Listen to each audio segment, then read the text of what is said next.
We are today going to take a look at FRQ, the FRQ topic that deals with rate in and rate out. Okay, this is a real important, they're all important topics, but this is always on the AP exam, as are our other topics. The key formula to know for this is the fundamental theorem of calculus in the form of the integral of a rate gives you the change in the amount. Okay, so this is the rate that the amount is changing, and when you integrate the rate, we get the change in amount. That is from the fundamental theorem, because the integral of f prime from a to b gives you f of b minus f of a, and that is the change in f. Integral of rate is change in amount. Okay, so very important. In these problems, you're going to be given either one or two rate functions. I like to think of them as the rate in and the rate out functions. Sometimes you're only given a rate in, and there is no rate out. Sometimes you're only given a rate out, etc.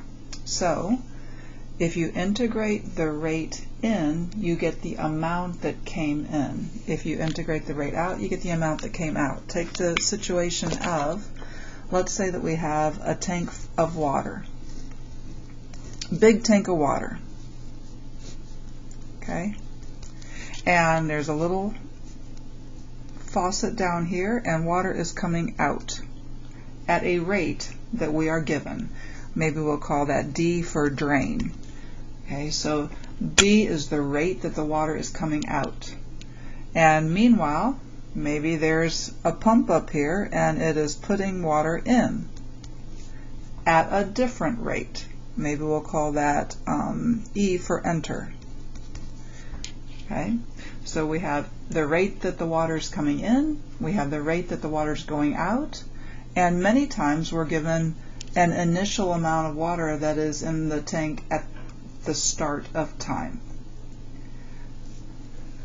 In almost every one of these questions, at some point, you need to answer a question about how much is there at the end of a certain amount of time. And to answer those questions, it makes sense to get the ending amount.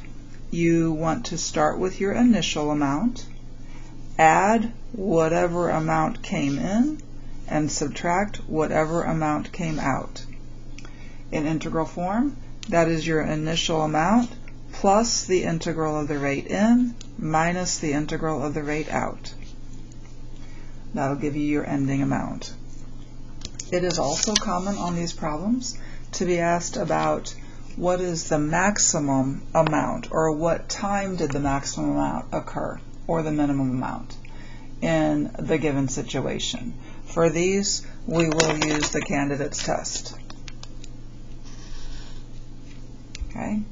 Another commonly asked question involves them asking at what is the rate of change of the amount at a certain time, at a specific given time, or what is the rate, at what rate is the rate changing at a specific time, or is the rate increasing or decreasing?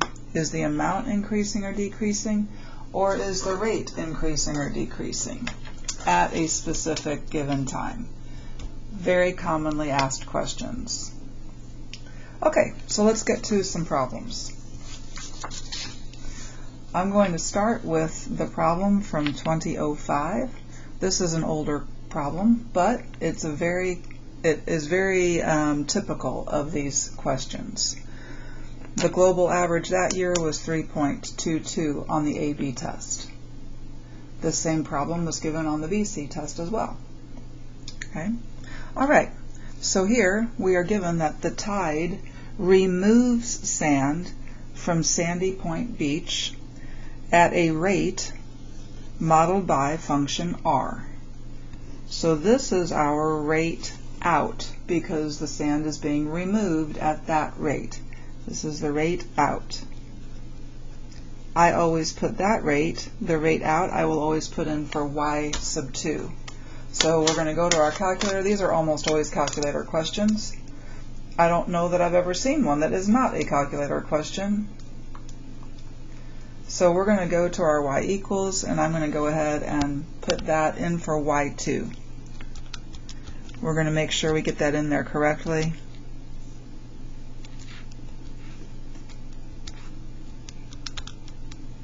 So I always take another look at it and make sure I got it in there correctly. Otherwise, all of our answers are going to be wrong. Okay. Meanwhile, we have a pumping station that is adding sand at a rate modeled by function S. So this is our rate in. Rate in. And I put that in for y1. So we'll go back to our calculator. Put that rate S in for y1.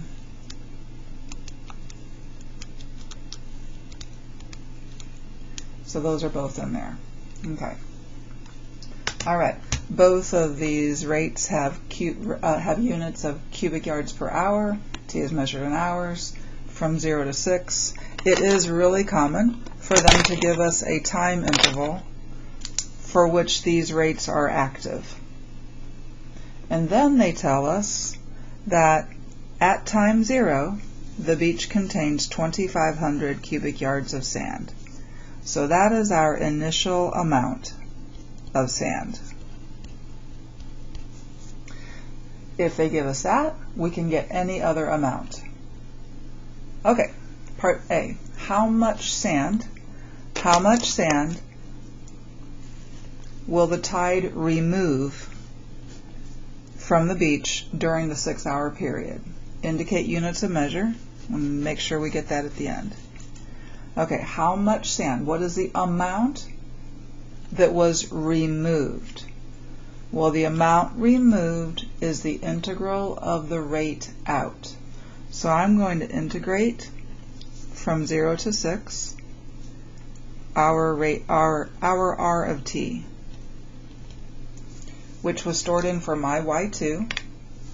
So I'm going to go to my home screen and integrate from 0 to 6 our y2.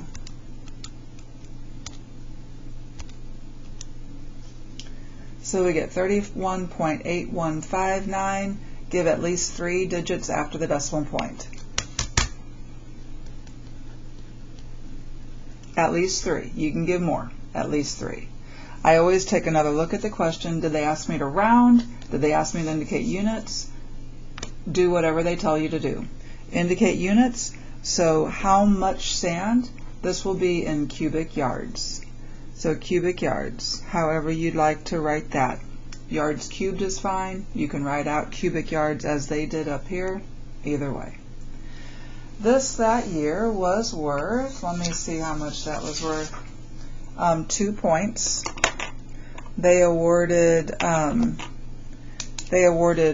point for the integral and 1 point for the answer.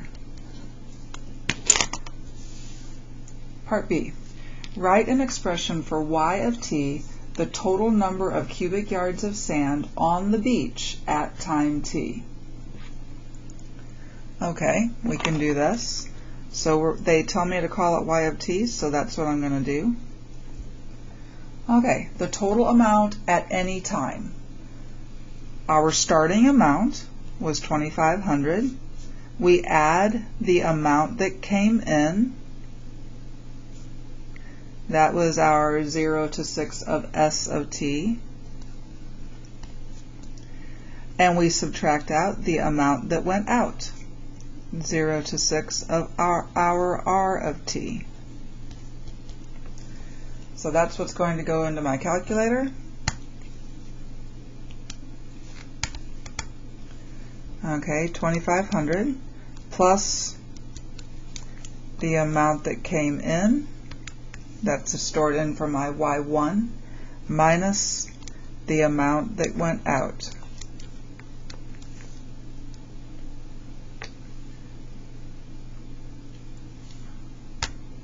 Oh, I'm doing this wrong.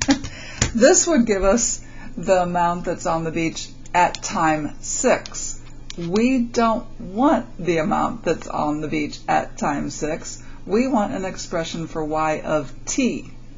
So this would be the amount at time 6. We want the amount at time t. So I need to go back, get rid of that equal sign, because this is not going into my calculator. This is just going to be an expression that gives us the rate. And we want to change that 6 to a t because we want this in terms of t. Sorry about that. This one will work to answer that question. I was going on what I expected this question to be, and that was a mistake. All right, how did they score this one? They gave 1 point for the integrand, 1 point for the integrand, which we could have combined that integral to make it one integral, but 1 point for the integrand on those integrals. Okay, 1 point for the limits of integration, 1 point for that, and then 1 point for your expression, your entire answer. So 3 points for that. Okay, find the rate at which the total amount of sand is changing at time 4. What is the rate that the sand is changing at time 4? I can think of this two ways. First of all, this is the expression for the amount of sand. I want the rate that is changing. So I could just take the derivative of that, call it y prime. The derivative of a number is 0. The derivative of this integral is s of t, second part of the fundamental theorem, minus the derivative of this integral is r of t. And then we plug in 4 for t. So we will have s of 4 minus r of 4. That goes into my calculator as y1 at 4 minus y2 at 4. Negative 908. Oops. Negative 1.908. Add more digits if you like, but give at least 3, right? This is a negative rate. What does that mean? It means that when time is 4, more sand is being removed than is coming in. All right. That was worth just 1 point for the answer.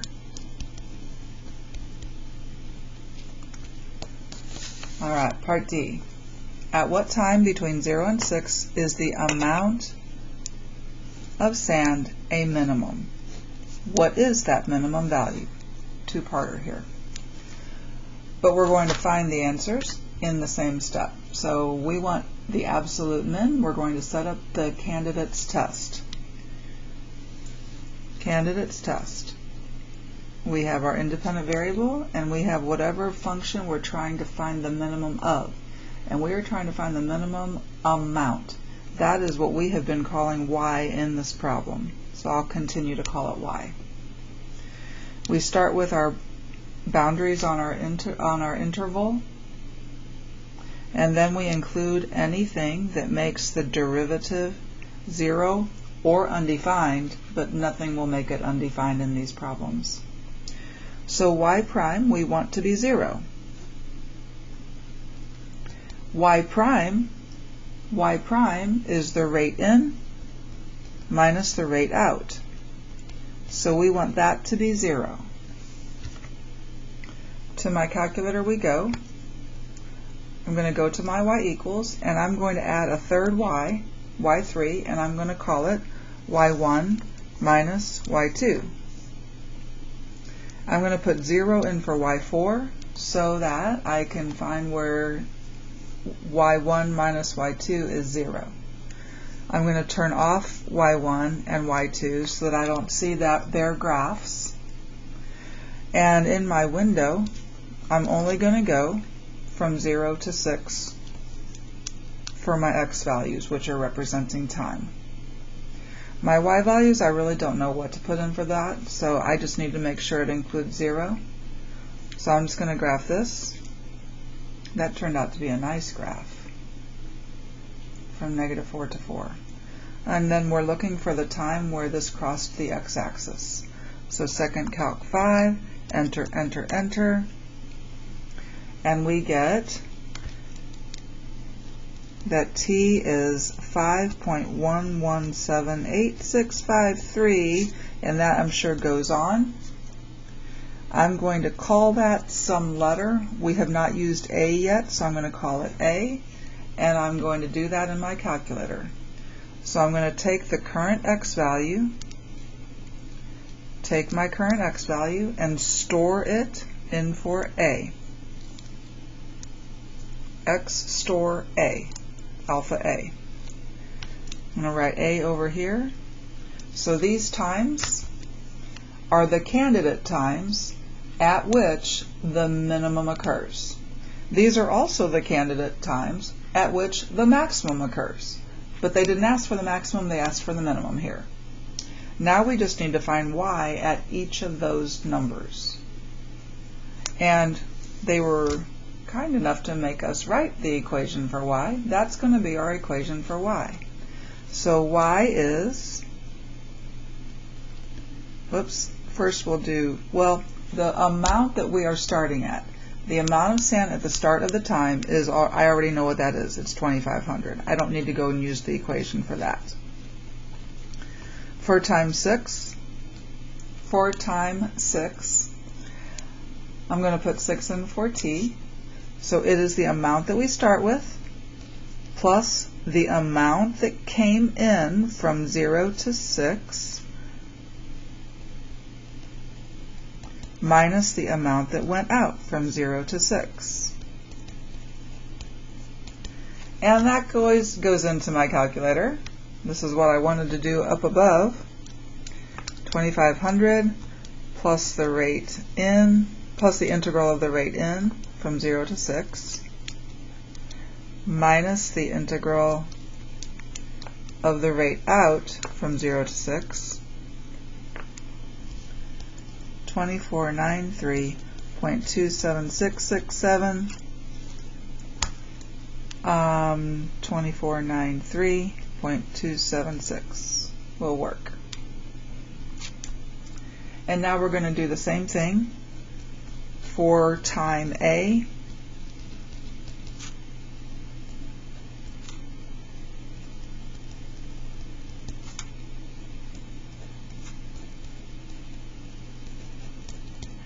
And the newer calculators let you scroll up and enter, and then we can go back and edit that. I'm going to change these to A, these top boundaries to A. And this will give us the amount at time A, 2492.369 for whatever. Give at least 3 places, 2492.3694. Okay. And now we have completed our chart. We can answer the question. Therefore, the minimum amount,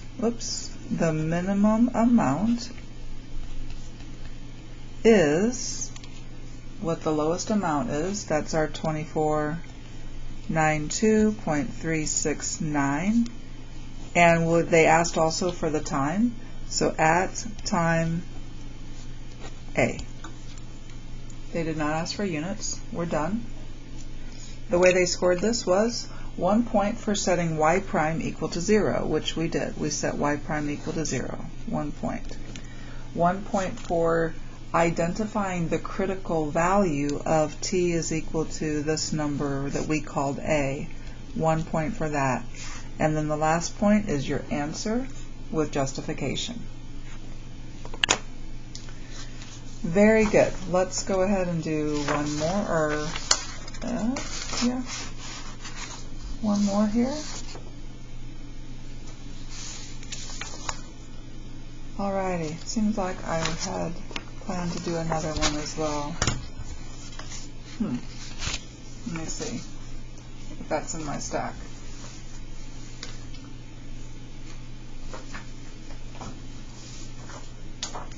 Hang tight. Because I was going to do another one first, I thought. Maybe not, though. No, maybe not. Okay. I thought I did do another one in class, but that's okay. I did this one in class as well, so that's all good. I did this one on day 2. Alrighty. For this one, this was a question from 2010. There's the global average. I like to do this one with students because it has this piecewise function in it, and I know those tend to bother students sometimes. Okay. There is no snow on Janet's driveway when snow begins to fall at midnight. So our initial amount is nothing.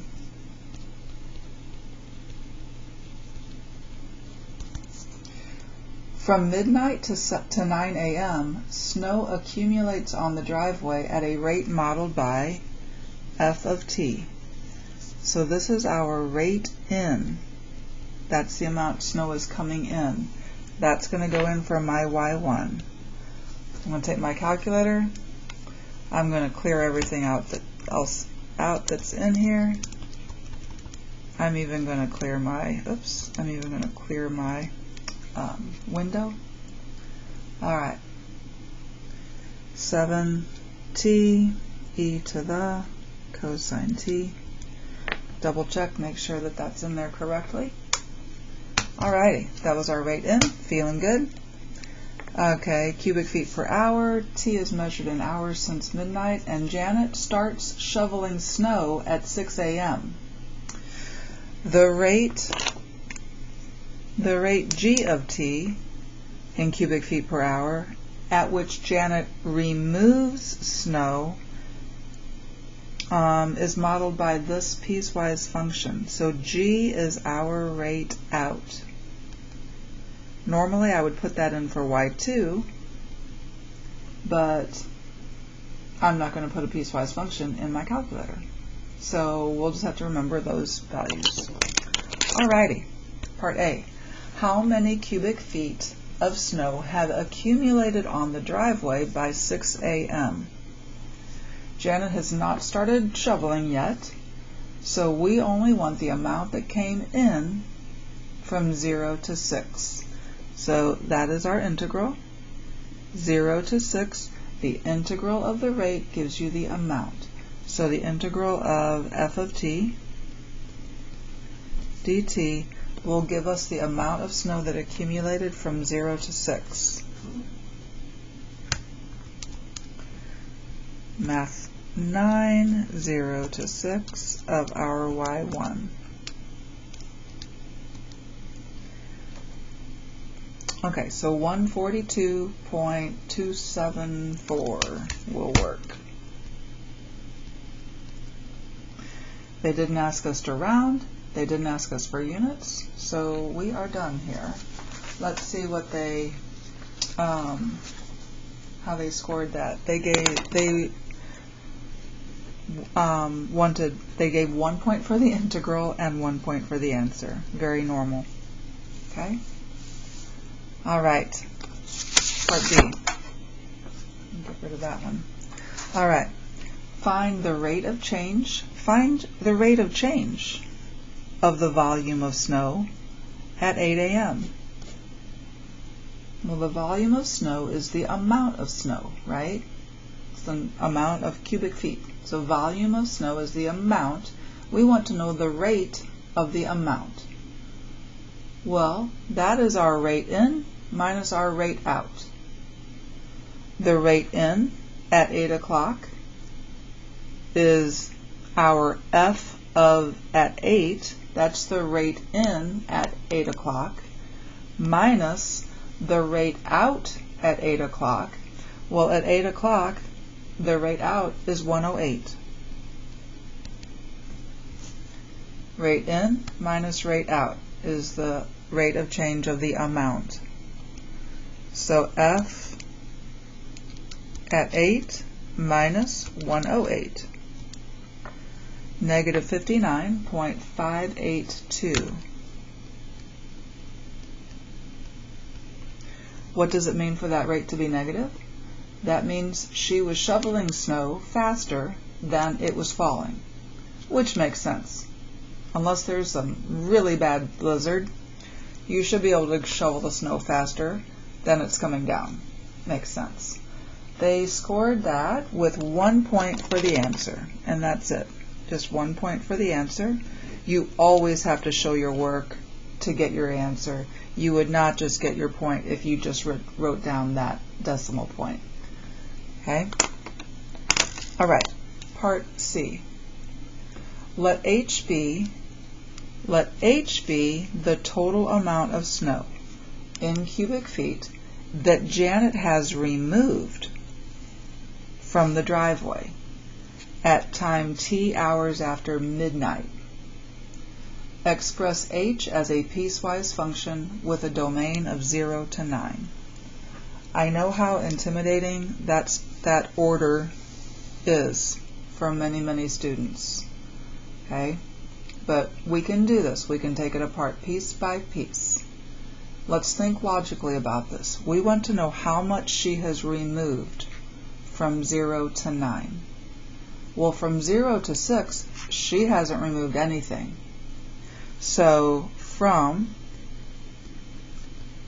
time 0 to time 6, H of t is 0. It's nothing. That's our first piece of this piecewise function. And that year, they gave 1 point for that piece. And that's not bad. We know that, right? What is the next logical interval here? Well, the next logical interval is from 6 to 7, because she's shoveling it at the same rate for that time period. So, I'm going to say that from time 6 to time 7, what is H of t? Well, H of t is, and there are a lot of different ways to think of this, and as long as we get the same answer, it really does not matter how we went about it, all right? I'm looking for this answer. Okay, so the way I'm going to do it may not be the way that you would do it, but as long as we come up with the same value at the end, the same expression at the end, we're in good shape, all right? So the way I think of this is the integral of the rate out. That's how I think of it. Okay? So that's why I'm going to do it. So because the amount that has been shoveled is the integral of the rate out. So I go to the calculus way to think about this, but again, you might be thinking of it a different way.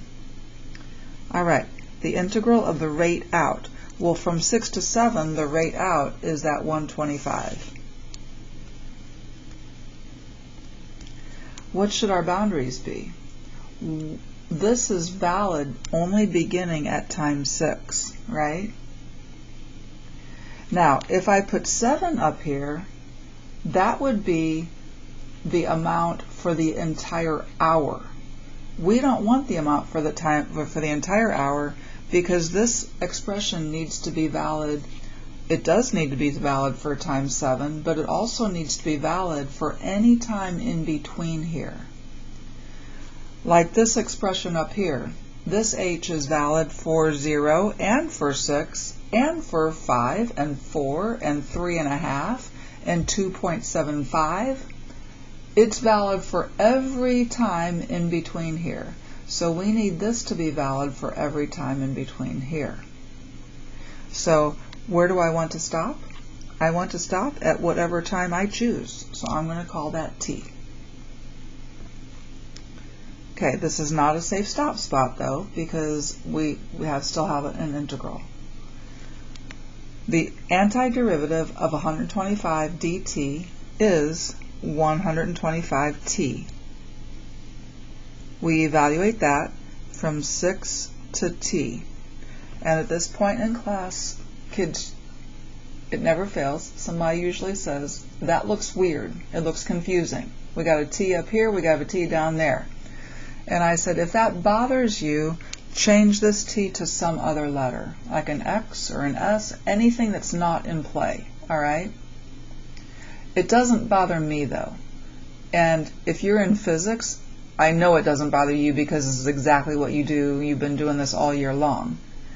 So I'm just going to leave it with a dt. But if it bothers you, you're welcome to change it to an X or something like that, and there would be an X there. Regardless, you're going to take this t and you're going to put it in place of that, whatever you call it. So in mine, I'm taking that t and I'm replacing this t with it. So 125t minus, now I'm putting the 6 in place of t, 125 times 6. We don't have to do this, but I'm going to factor out this 125, and then I have t minus 6 there. Okay? This is the expression that many of you may have come up with on your own without doing this process, and that's perfectly fine. Okay? This makes sense because after 1 hour from at time 7, she should have shoveled 125 cubic feet, because that's her rate. This is in cubic feet per hour. So in 1 hour, she should have shoveled 125 cubic feet. And if I put 7 in here, I do indeed get 125. If I put 6.5 in, I should get half of 125. It makes sense, because the rate that she's shoveling snow. So this was given another point. Now we have one more piece to write, and that is the next piece that goes from time 7 to time 9, because that's the last piece that we have here. During that time, she shoveled at a rate of 108. Now, H is the total amount of snow that she has shoveled, right? So this H, I need to start with the amount that she shoveled from time 6 to time 7. The amount that she shoveled from time 6 to time 7 is that 125 cubic feet. I need to add to that an expression that gives me the amount that she will shovel from time 7 to time 9. And I'm going to use what we got back here. From time 7 to time 9, she was shoveling at a rate of 108 cubic feet per hour for t minus 7 hours. Starting at 7, this t will be a maximum of 9. But it could be anything before 9. Okay? If it is 9, it's 2 times the 108, right? Which makes sense, because if she shovels at 108 cubic feet per hour for 2 hours, it should be, she should have shoveled double that number, right? It makes sense. So this last piece was given the third point for that problem. And that's a piecewise function. And if you really want to, you can write it in the form that we usually see a piecewise function, which would be like 0 from time 0 to time 6, and then 125 times t minus 6 from time 6 to time 7, and it really and truly does not matter if you include that or not, because it's going to be right regardless. And then 125 plus 108 times t minus 7 from time 7 to time 9, and again, include it, don't include it. We do need to include that 9 though. Alrighty. So this is more traditional how we see a piecewise function, but that is totally optional. What we wrote up here would satisfy a piecewise function requirement. All right? It's just written out like this rather than like that. Okay. Part D. How many cubic feet are on the driveway at 9 a.m.? Well, how much did it start with? It started with nothing. You don't have to write 0, but that's how much we started at. How much came down? That was the integral 0 to 9 of our f of t function. That's our rate in. And we need to subtract out how much snow did Janet shovel at time 9.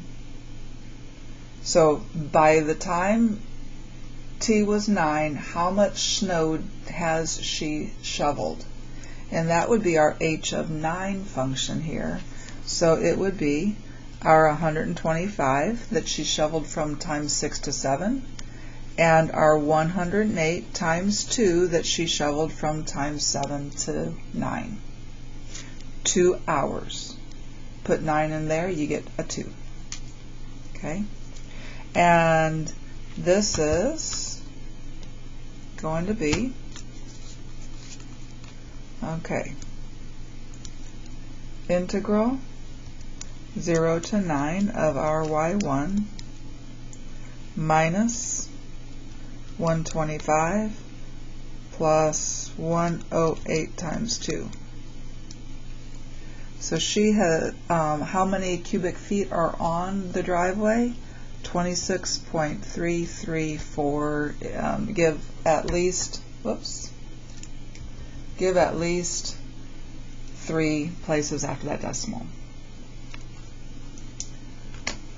Alrighty. And those are 2 examples for rate in minus rate out FRQs.